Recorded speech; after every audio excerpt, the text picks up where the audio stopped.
Hello, and welcome back to Baby Elias's stories. Thank you all for joining me as we reach the final chapter of Heidi by Johanna Spyri. Chapter 23. Goodbye till we meet again. Grandmama wrote the day before her arrival to let the children know that they might expect her without fail. Peter brought up the letter early the following morning. Grandfather and the children were already outside, and the goats were awaiting him, shaking their heads frolicsomely in the fresh morning air, while the children stroked them and wished them a pleasant journey up the mountain. Uncle stood near, looking now at the fresh faces of the children, now at his well-kept goats, with a smile on his face, evidently well pleased with the sight of both. As Peter neared the group, his steps slackened, and the instant he had handed the letter to Uncle, he turned quickly away as if frightened, and as he went, he gave a hasty glance behind him, as if the thing he feared was pursuing him. And then he gave a leap and ran off, up the mountain. "Grandfather," said Heidi, who had been watching him with astonished eyes, "why does Peter always behave now like the Great Turk when he thinks somebody is after him with a stick? He turns and shakes his head and goes off with a bound just like that." "Perhaps Peter fancies he sees the stick which he so well deserves coming after him," answered Grandfather. Peter ran up the first slope without a pause. When he was well out of sight, however, he stood still and looked suspiciously about him. Suddenly he gave a jump and looked behind him with a terrified expression, as if someone had caught hold of him by the nape of the neck, for Peter expected every minute that the police constable from Frankfurt would leap out upon him from behind some bush or hedge. The longer his suspense lasted, the more frightened and miserable he became. He did not know a moment's peace. Heidi now set about tidying the hut, as Grandmama must find everything clean and in good order when she arrived. Clara looked on amused and interested to watch the busy Heidi at her work, so the morning soon went by, and Grandmama might now be expected at any minute. The children dressed themselves and went and sat together outside on the seat, ready to receive her. Grandfather joined them, that they might see the splendid bunch of blue gentians which he had been up the mountain to gather. And the children exclaimed with delight at the beauty of the flowers as they shone in the morning sun. The grandfather then carried them indoors. Heidi jumped up from time to time to see if there was any sign of Grandmama's approach. At last she saw the procession winding up the mountain just in the order she had expected. First there was the guide, then the white horse with Grandmama mounted upon it, and last of all the porter with a heavy bundle on his back, for Grandmama would not think of going up the mountain without a full supply of wraps and rugs. Nearer and nearer wound the procession. At last it reached the top, and Grandmama was there looking down on the children from her horse.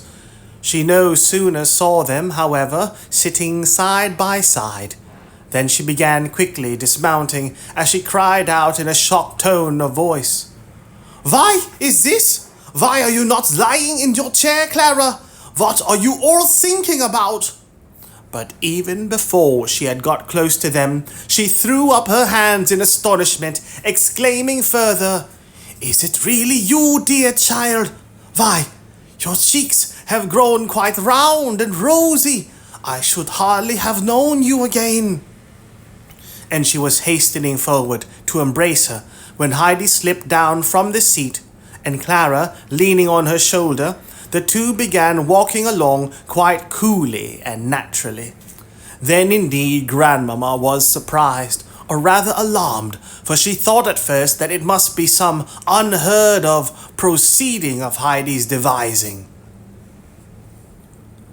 But no, Clara was actually walking steadily and uprightly beside Heidi, and now the two children turned and came towards her with beaming faces and rosy cheeks, laughing and crying. She ran to them and embraced first Clara, and then Heidi, and then Clara again, unable to speak for joy. All at once she caught sight of Uncle standing by the seat and looking on, smiling at the meeting. She took Clara's arm in hers, and with continual expressions of delight at the fact that the child could now really walk about with her, she went up to the old man, and then letting go Clara's arm, she seized his hands. My dear uncle, how much we have to thank you for. It is all your doing. It is your caring and nursing. And God's good sun and mountain air, he interrupted her, smiling. Yes, and don't forget the beautiful milk I have, put in Clara. Grandmamma, you can't think what a quantity of goat's milk I drink, and how nice it is. I can see that by your cheeks, child, answered Grandmamma. I really should not have known you. You have grown quite strong and plump, and taller too. I never hoped or expected to see you look like that. I cannot take my eyes off you, for I can hardly yet believe it.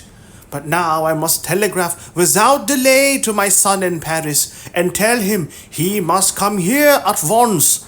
I shall not say why. It will be the greatest happiness he has ever known. My dear uncle, how can I send a telegram? Have you dismissed the men yet? They have gone, he answered. But if you are in a hurry, I will fetch Peter, and he will take it for you. Grandmamma thanked him, for she was anxious that the good news should not be kept from her son a day longer than was possible. So Uncle went aside a little way and blew such a resounding whistle through his fingers that he awoke a responsive echo among the rocks far overhead. He had not to wait many minutes before Peter came running down in answer, for he knew the sound of Uncle's whistle. Peter arrived, looking as white as a ghost, for he quite thought Uncle was sending for him to give him up. But as it was, he only had a written paper given him, with instructions to take it down at once to the post office at Dorfli. Uncle would settle for the payment later, as it was not safe to give Peter too much to look after. Peter went off with the paper in his hand, feeling some relief of mind for the present, for as Uncle had not whistled for him in order to give him up, it was evident that no policeman had yet arrived. So now they could all sit down in peace to their dinner round the table in front of the hut, and Grandmamma was given a detailed account of all that had taken place. How Grandfather had made Clara try first to stand and then to move her feet a little every day, and how they had settled for the day's excursion up the mountain and the chair had been blown away. How Clara's desire to see the flowers had induced her to take the first walk, and so by degrees one thing had led to another. The recital took some time, for Grandmamma continually interrupted it with fresh exclamations of surprise and thankfulness. It hardly seems possible. I can scarcely believe it is not all a dream. Are we really awake, and are all sitting here by the mountain hut? And is that round-faced, healthy-looking child my poor little white, sickly Clara? and Clara and Heidi could not get over their delight at the success of the surprise they had so carefully arranged for Grandmamma, and at the latter's continued astonishment. Meanwhile, Herr Sessman, who had finished his business in Paris, had also been preparing a surprise. Without saying a word to his mother, he got into the train one sunny morning and travelled that day to Basel. The next morning he continued his journey, for a great longing had seized him to see his daughter, from whom he had been separated the whole summer. He arrived at Ragaz a few hours after his mother had left. When he heard that she had that very day started for the mountain, he immediately hired a carriage and drove off to Mayenfeld. Here he found that he could, if he liked, drive on as far as Dorfli, which he did, as he thought the walk up from that place would be as long as he cared for. Herr Sessman found he was right, for the climb up the mountain as it was proved long and fatiguing to him. He went on, but still no hut came in sight, and yet he knew there was one where Peter lived halfway up, for the path had been described to him over and over again. There were traces of climbers to be seen on all sides. The narrow footpath seemed to run in every direction, and Herr Sessman began to wonder if he was on the right one, and whether the hut lay perhaps on the other side of the mountain. He looked round to see if anyone was in sight of whom he could ask the way. But far and wide there was not a soul to be seen or a sound to be heard. Only at moments the mountain wind whistled through the air, and the insects hummed in the sunshine, or a happy bird sang out from the branches of a solitary larch tree. Herr Sessman stood still for a while to let the cool alpine wind blow on his hot face. But now someone came running down the mountain side. It was Peter, with the telegram in his hand. He ran straight down the steep slope, not following the path on which Herr Sessman was standing. As soon as the latter caught sight of him, he beckoned to him to come. Peter advanced towards him slowly and timidly, with a sort of sidelong movement, as if he could only move one leg properly and had to drag the other after him. "Hurry up, lad," called Herr Sessman, and when Peter was near enough, "Tell me," he said, "is this the way to the hut where the old man and the child Heidi live, and where the visitors from Frankfurt are staying?" A low sound of fear was the only answer he received, as Peter turned to run away in such precipitous haste that he fell head over heels several times, and went rolling and bumping down the slope in involuntary bounds, just in the same way as the chair, only that Peter fortunately did not fall to pieces as that had done. Only the telegram came to grief, and that was torn into fragments and flew away. How extraordinarily timid these mountain dwellers are, thought Herr Sessman to himself, for he quite believed that it was the sight of a stranger that had made such an impression on this unsophisticated child of the mountains. After watching Peter's violent descent towards the valley for a few minutes, he continued his journey. Peter, meanwhile, with all his efforts, could not stop himself, but went rolling on, and still tumbled head over heels at intervals in a most remarkable manner. But this was not the most terrible part of his sufferings at the moment, for far worse was the fear and horror that possessed him, feeling sure as he did now that the policeman had really come over for him from Frankfurt. He had no doubt at all that the stranger who had asked him the way was the very man himself. Just as he had rolled to the edge of that last high slope above Dorfli, he was caught in a bush, and at last able to keep himself from falling any further. He lay still for a second or two to recover himself and to think over matters. "Well done, another of you come bumping along like this," said a voice close to Peter. "And which of you tomorrow is the wind going to send rolling down like a badly sown sack of potatoes?" It was the baker, who stood there laughing. He had been strolling out to refresh himself after this hot day's work, and had watched with amusement as he saw Peter come rolling over and over in much the same way as the chair. Peter was on his feet in a moment. He had received a fresh shock. Without once looking behind him, he began hurrying up the slope again. He would have liked best to go home and creep into bed, so as to hide himself, for he felt safest when there. But he had left the goats up above, and Uncle had given him strict injunctions to make haste back, so that they might not be left too long alone. And he stood more in awe of Uncle than anyone else, and would not have dared to disobey him,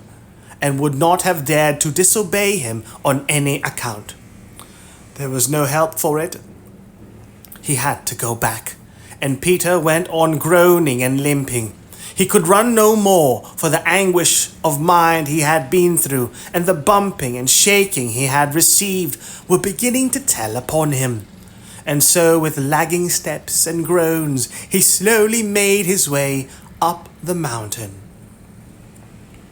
Shortly after meeting Peter, Herr Sessman passed the first hut, and so was satisfied that he was on the right path. He continued his climb with renewed courage, and at last, after a long and exhausting walk, he came in sight of his goal. There, only a little distance further up, stood the grandfather's home, with the dark tops of the fir trees waving above its roof. Herr Sessman was delighted to have come to the last steep bit of his journey. In another minute or two he would be with his little daughter, and he pleased himself with the thought of her surprise. But the company above had seen his approaching figure and recognized who it was, and they were preparing something he little expected as a surprise on their part. As he stepped on to the space in front of the hut, two figures came towards him. One, a tall girl with fair hair and pink cheeks, leaning on Heidi, whose dark eyes were dancing with joy. Herr Sessman suddenly stopped, staring at the two children. All at once the tears started to his eyes. What memories arose in his heart! Just so had Clara's mother looked, the fair-haired girl with the delicate pink and white complexion. Herr Sessman did not know if he was awake or dreaming. "Don't you know me, Papa?" called Clara to him, her face beaming with brightness. "Am I so altered since you saw me?" Then Herr Sessman ran to his child and clasped her in his arms.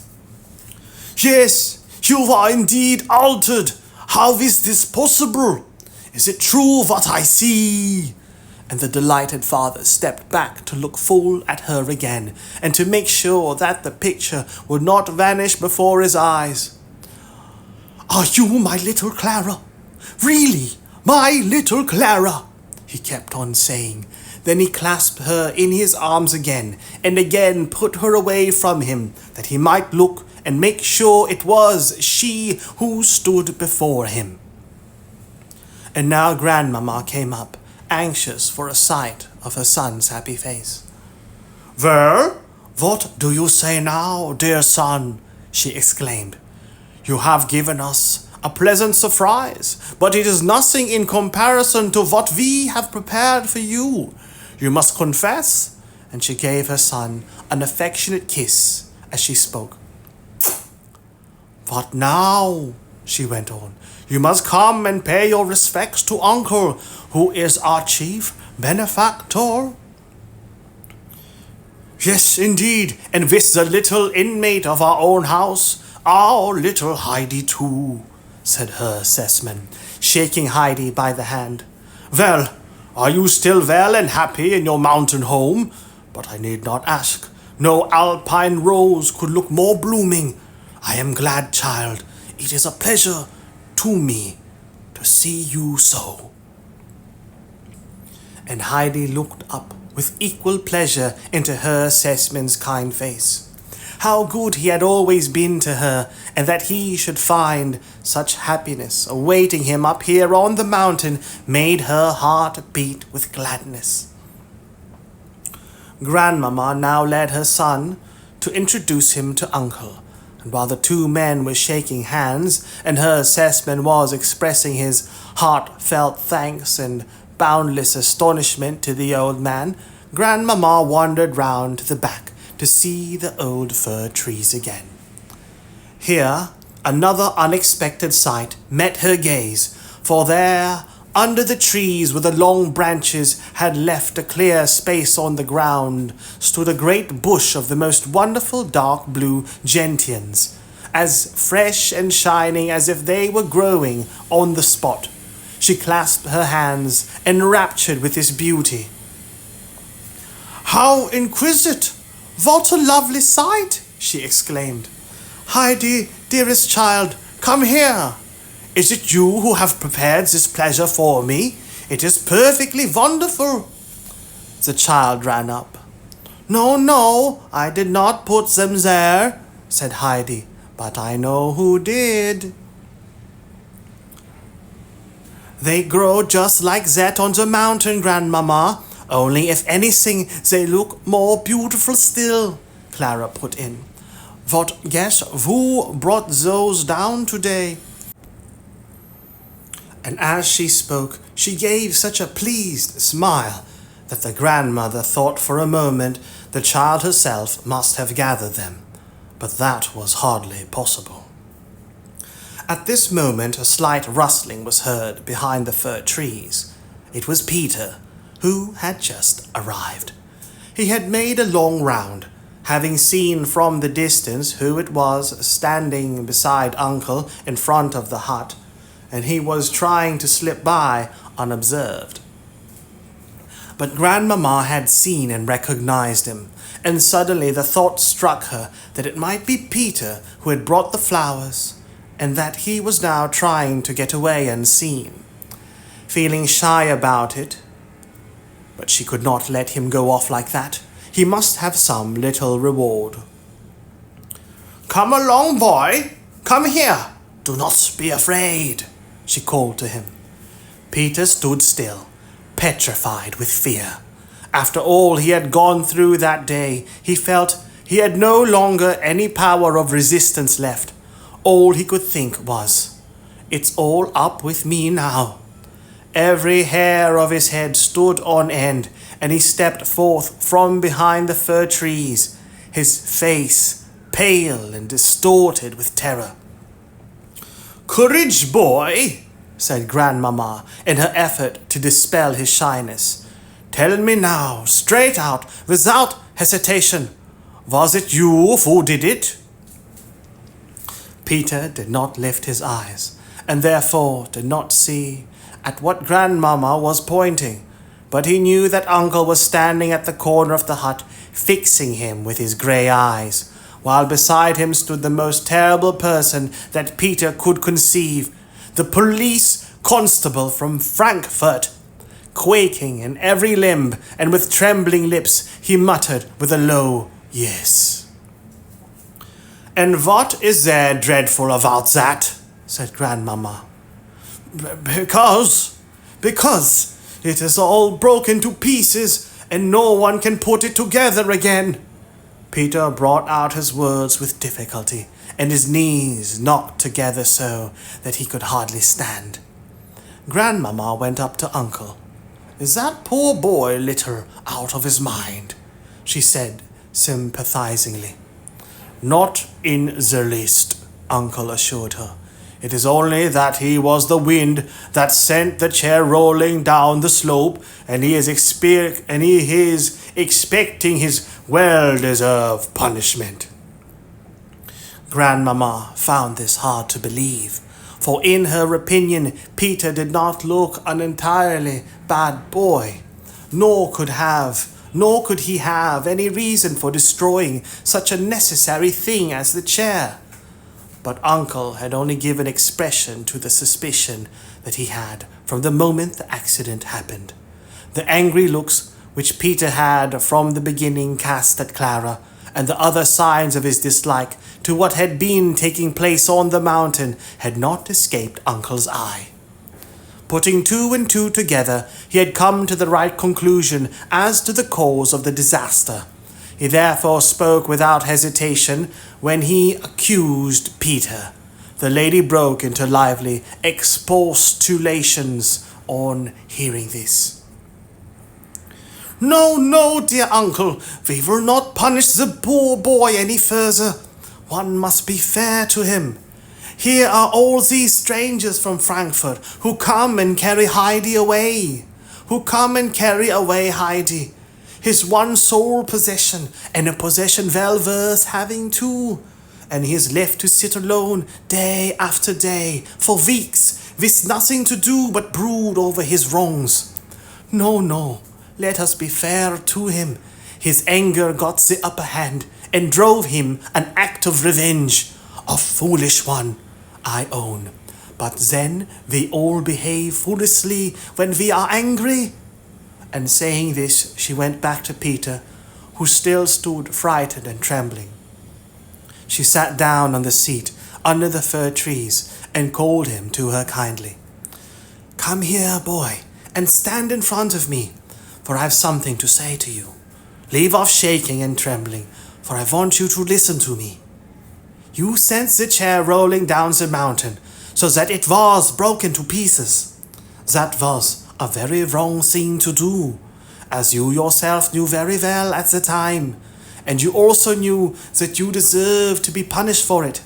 And in order to escape this, you have been doing all you can to hide the truth from everybody. But be sure of this, Peter, that those who do wrong make a mistake when they think no one knows anything about it. For God sees and hears everything, and when the wicked doer tries to hide what he has done, then God wakes up a little watchman that he places inside us all when we are born, and who sleeps on quietly till we do something wrong.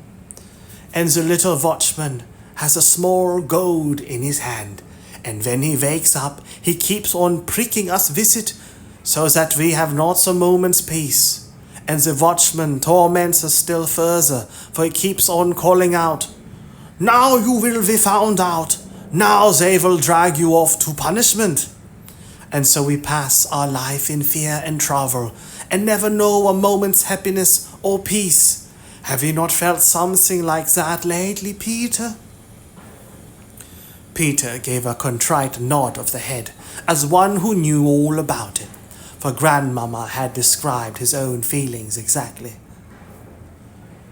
And you calculated wrongly also in another way, continued Grandmama, for you see the harm you intended has turned out for the best for those you wished to hurt. As Clara had no chair to go in, and yet wanted so much to see the flowers, she made the effort to walk, and every day since she has been walking better and better. And if she remains up here, she will, in time, be able to go up the mountain every day, much oftener than she would have done in her chair. So you see, Peter, God is able to bring good out of evil for those whom you meant to injure, and you who did the evil were left to suffer the unhappy consequences of it. Do you thoroughly understand all I have said to you, Peter? If so, do not forget my words, and whenever you feel inclined to do anything wrong, think of the little watchman inside you with his goad and his disagreeable voice. Will you remember all this? Yes, I will, answered Peter, still very subdued, for he did not know how the matter was going to end, as the police constable was still standing with the uncle. That's right, and now this thing is over and done for, said Grandmama. But I should like you to have something for a pleasant reminder of the visitors from Frankfurt. Can you tell me anything that you have wished very much to have? What would you like best as a present?" Peter lifted his head at this and stared open-eyed at Grandmama. Up to the last minute, he had been expecting something dreadful to happen. And now he might have anything he wanted. His mind seemed all of a whirl. "I mean what I say," went on Grandmama. "You shall choose what you would like to have as a remembrance from the Frankfurt visitors, and as a token that they will not think any more of the wrong thing you did. Now do you understand me, boy?" The fact began at last to dawn upon Peter's mind that he had no further punishment to fear, and that the kind lady sitting in front of him had delivered him from the police constable. He suddenly felt as if the weight of a mountain had fallen off him. He had also by this time awakened to the further conviction that it was better to make a full confession at once of anything he had done wrong or had left undone. And so he said, "And I lost the paper too." Grandmama had to consider a moment what he meant, but soon recalled his connection with her telegram, and answered kindly, "You are a good boy to tell me. Never conceal anything you have done wrong, and then all will come right again. And now what would you like me to give you?" Peter grew almost giddy with the thought that he could have anything in the world that he wished for.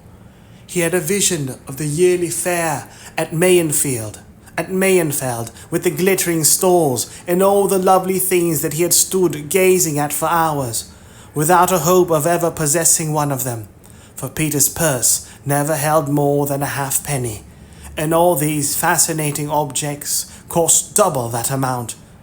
There were the pretty little red whistles that he could use to call his goats, and the splendid knives with the rounded handles known as toad strikers, with which one could do such famous work among the hazel bushes. Peter remained pondering. He was trying to think of which of these two desirable objects he should best like to have, and he found it difficult to decide. Then a bright thought occurred to him. He would then be able to think over the matter between now and next year's fair. "A penny," answered Peter, who was no longer in doubt. Grandmama could not help laughing. "That is not an extravagant request. Come here, then." And she pulled out her purse and put 4 bright round shillings in his hand, and then laid some pennies on top of it. "We will settle our accounts at once," she continued, "and I will explain them to you. I have given you as many pennies as there are weeks in the year, and so every Sunday throughout the year you can take out a penny to spend." "As long as I live?" said Peter quite innocently. Grandmama laughed more still at this. And the men, hearing her, paused in their talk to listen to what was going on. "Yes, boy, you shall have it all your lives. I will put it down in my will. Do you hear me, son? And you are to put it down in yours as well. A penny a week to Peter, as long as he lives." Her assessment nodded his assent and joined in the laughter. Peter looked again at the present in his hand to make sure he was not dreaming, and then said, "Thank God!" And he went off running and leaping with more even than his usual agility, and this time managed to keep his feet. For it was not fear, but joy, such as he had never known before in his life, that now sent him flying up the mountain. All trouble and trembling had disappeared, and he was to have a penny every week for life. As later, after dinner, the party were sitting together chatting, Clara drew her father a little aside and said with an eagerness that had been unknown to the little tired invalid, "Oh, Papa, if you only knew all that grandfather has done for me from day to day. I cannot reckon his kindnesses, but I shall never forget them as long as I live. and I keep on thinking what I could do for him or what present I could make him that would give him half as much pleasure as he has given me." "That is just what I wish most myself, Clara," replied her father, whose face grew happier each time he looked at his little daughter. "I have been also thinking how we can best show our gratitude to our good benefactor." Her assessment now went over to where Uncle and Grandmama were engaged in lively conversation. Uncle stood as he approached, and her assessment, taking him by the hand, said, "Dear friend, let us exchange a few words with one another.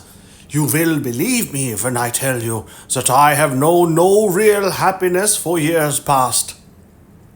What worth to me were money and property when they were unable to make my poor child well and happy? With the help of God, you have made her whole and strong, and you have given new life not only to her, but to me. Tell me now, in what way can I show my gratitude to you? I can never repay all you have done, but whatever is in my power to do is at your service. Speak, friend, and tell me what I can do." Uncle had listened to him quietly, with a smile of pleasure on his face as he looked at the happy father. "Her assessment," he replied in his dignified way.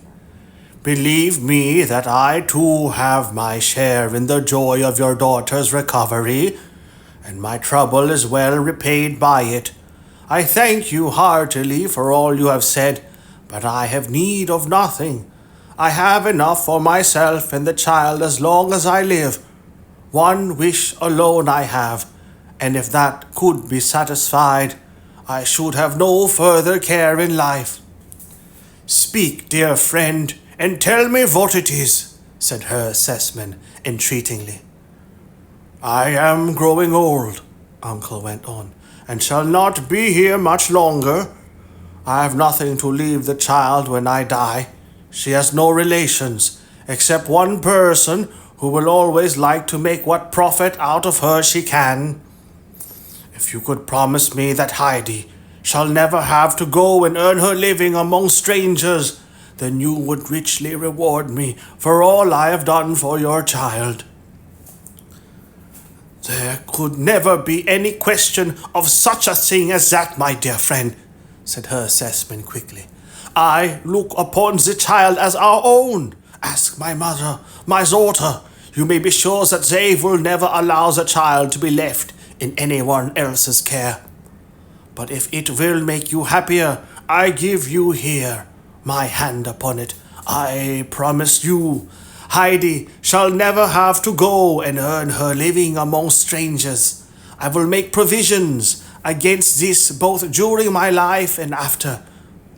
But now I have something else to say. Independent of her circumstances, the child is totally unfitted to live a life away from home. We found out that when she was with us. But she has made friends, and among them I know one who is at this moment in Frankfurt. He is winding up his affairs there, that he may be free to go where he likes and take his rest. I am speaking of my friend the doctor, who came over here in the autumn, and who, having well considered your advice, intends to settle in this neighborhood, for he has never felt so well and happy anywhere as in the company of you and Heidi. So, you see, the child will henceforth have two protectors near her, and may they both live long to share the task."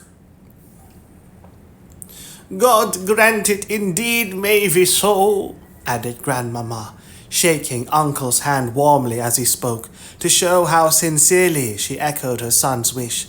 Then, putting her arm round Heidi, who was standing near, she drew the child to her. "And I have one question to ask you too, dear Heidi. Tell me if there is anything you particularly wish for." "Yes, there is," answered Heidi promptly, looking up delightedly at Grandmama. Tell me at once, dear, what is it?" "I want to have the bed I slept in at Frankfurt, with the high pillows and the thick coverlid, and then Grandmother will not have to lie with her head downhill and hardly be able to breathe, and she will be warm enough under the coverlid not to have to wear her shawl in bed to prevent her freezing to death." In her eagerness to obtain what she had set her heart upon, Heidi hardly gave herself time to get out all she had said, all she had to say, and did not pause for breath till she reached the end of a sentence. "Dearest child," answered Grandmama, moved by Heidi's speech, "what is this you tell me of Grandmother? You are right to remind me. In the midst of our own happiness, we forget too often that which we ought to remember before all things. When God has shown us some special mercy, we should think at once of those who are denied so many things. I will telegraph to Frankfurt at once. Fräulein Rottenmeier shall pack up the bed this very day, and it will be here in 2 days' time. God willing, Grandmother shall soon be sleeping comfortably upon it." Heidi skipped around Grandmama in her glee, and then stopping all of a sudden said quickly, "I must make haste down and tell Grandmother, and she will be in trouble too at my not having been to see her for such a long time." For she felt she could not wait another moment before carrying the good news down to Grandmother, and moreover, the recollection came to her of the distress the old woman was in when she last saw her. No, Heidi, what can you be thinking of?" said her grandfather reprovingly. "You can't be running backwards and forwards like that when you have visitors." But Grandmama interfered on Heidi's behalf. "The child is not so far wrong, uncle," she said, "and poor Grandmother has too long been deprived of Heidi for our sakes. Let us all go down to her together. I believe my horse is waiting for me, and I can ride down from there. And as soon as I get to Dorfli, the message shall be sent off. What do you think of my plan, son?" Her assessment had not yet had time to speak of his travelling plans, so he begged his mother to wait a few moments, that he might tell her what he proposed doing. Her assessment had been arranging that he and his mother should make a little tour of Switzerland, first ascertaining if Clara was in a fit state to go some part of the way with them. But now he would have the full enjoyment of his daughter's company, and that being so, he did not want to miss any of these beautiful days of last summer, but to start at once on the journey that he now looked forward to with such additional pleasure. And so he proposed that they should spend the night in Dorfli, and that next day he should come and fetch Clara. Then they would all three go down to Ragaz and make that their starting point. Clara was rather upset at first at the thought of saying goodbye. Clara was rather upset at first at the thought of saying goodbye like this to the mountain. She could not help being pleased, however, at the prospect of the journey, and no time was allowed her to give way to lamentation. Grandmama had already taken Heidi by the hand, preparatory to leading the way, when she suddenly turned. "But what is to become of Clara?" she asked, remembering all at once that the child could not yet take so long a walk. She gave a nod of satisfaction as she saw that Uncle had already taken Clara up in his arms and was following her with sturdy strides. Her assessment brought up the rear, so they all started down the mountain.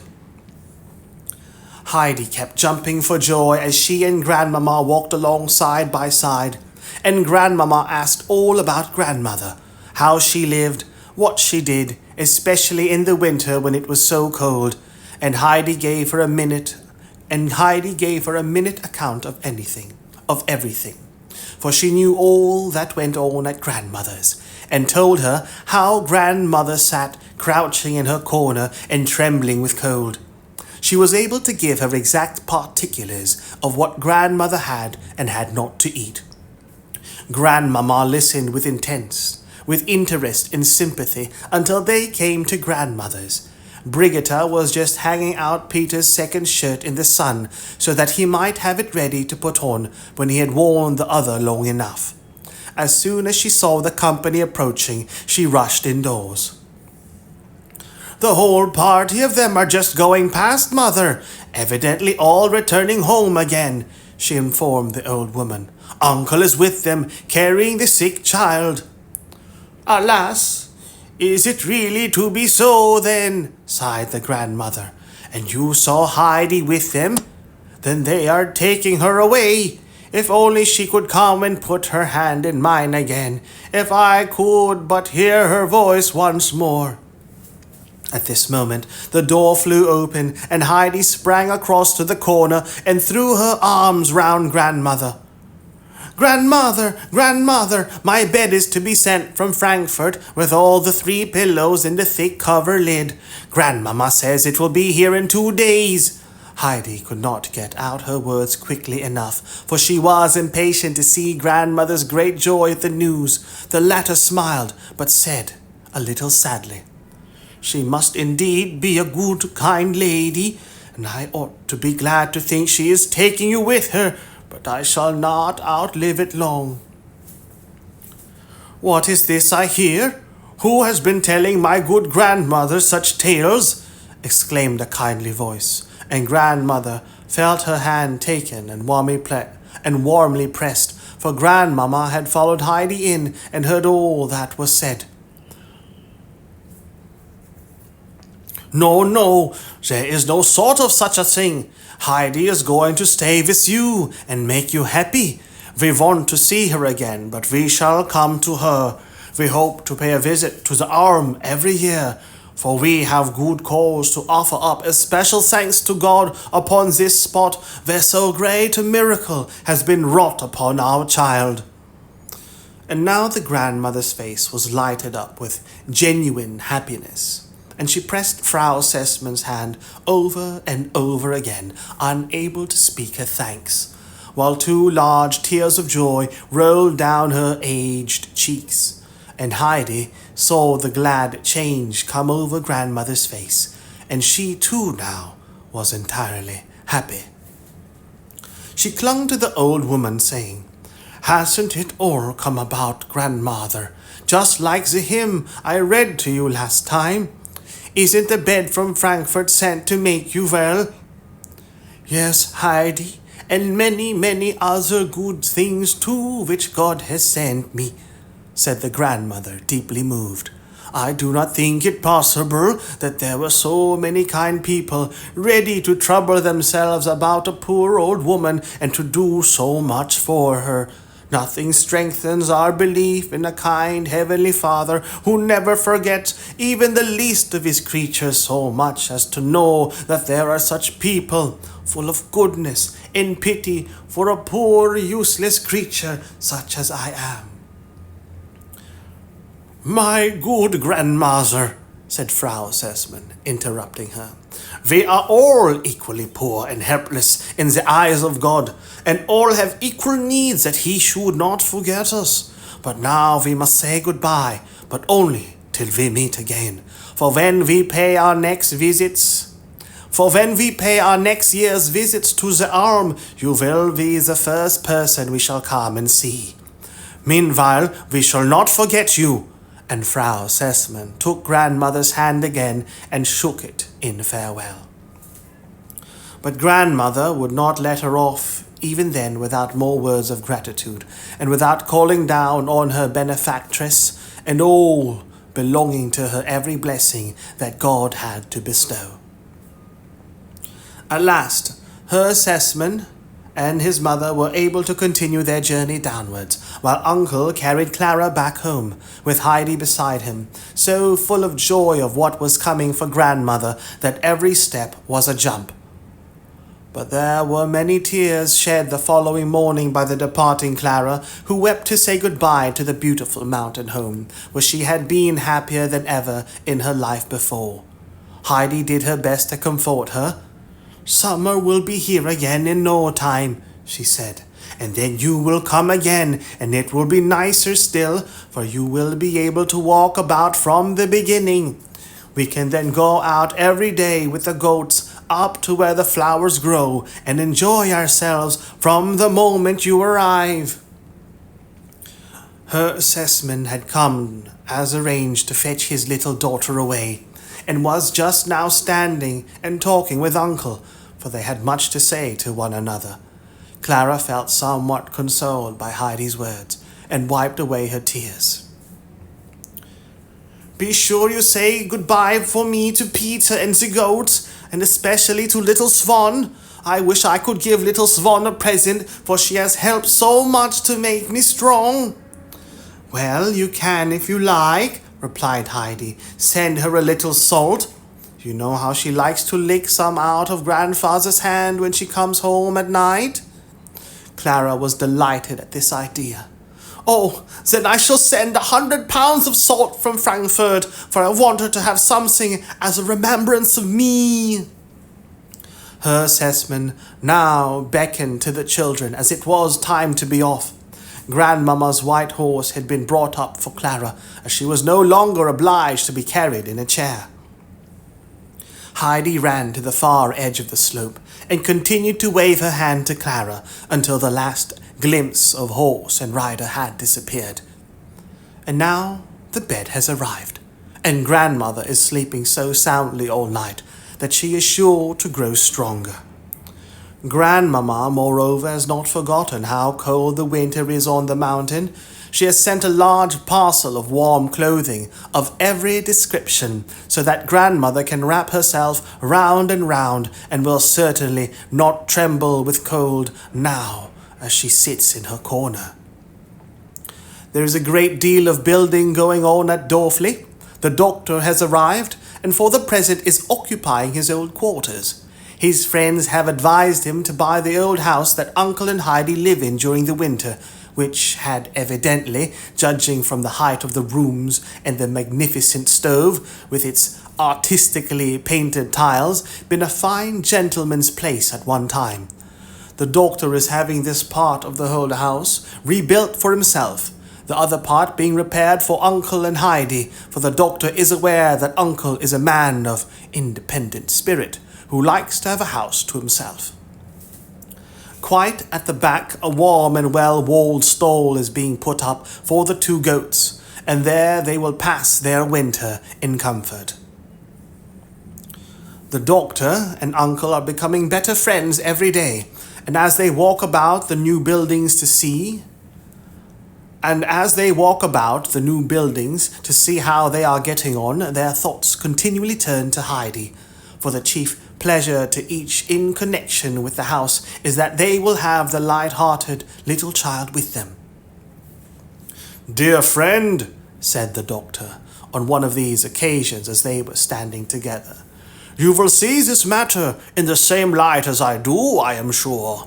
I share your happiness in the child as if, next to you, I was the one to whom she most closely belonged. But I wish also to share all responsibilities concerning her and to do my best for the child. I shall then feel I have my rights in her and shall look forward to her being with me and caring for me in my old age, which is the one great wish of my heart. She will have the same claims upon me as if she were my own child, and I shall provide for her as such. And so we shall be able to leave her without anxiety when the day comes that you and I must go." Uncle did not speak, but he clasped the doctor's hand in his, and his good friend could read in the old man's eyes how greatly moved he was, and how glad and grateful he felt. Heidi and Peter were at this moment sitting with grandmother, and the one had so much to relate, and the others to listen to, that they all three got closer and closer to one another, hardly able to breathe in their eagerness not to miss a word. And how much there was to tell of all the events that had taken place that last summer, for they had not had many opportunities of meeting since then. And it was difficult to say which of the three looked the happiest at being together again, and at the recollection of all the wonderful things that had happened. Mother Brigitta's face was perhaps the happiest of all, as now, with the help of explanation, she was able to understand for the first time the history of Peter's weekly penny for life. Then at last the grandmother spoke. "Heidi, read me one of the hymns. I can feel I can do nothing for the remainder of my life, but thank the Father in heaven for all the mercies he has shown us." The end. Good night, baby Elias.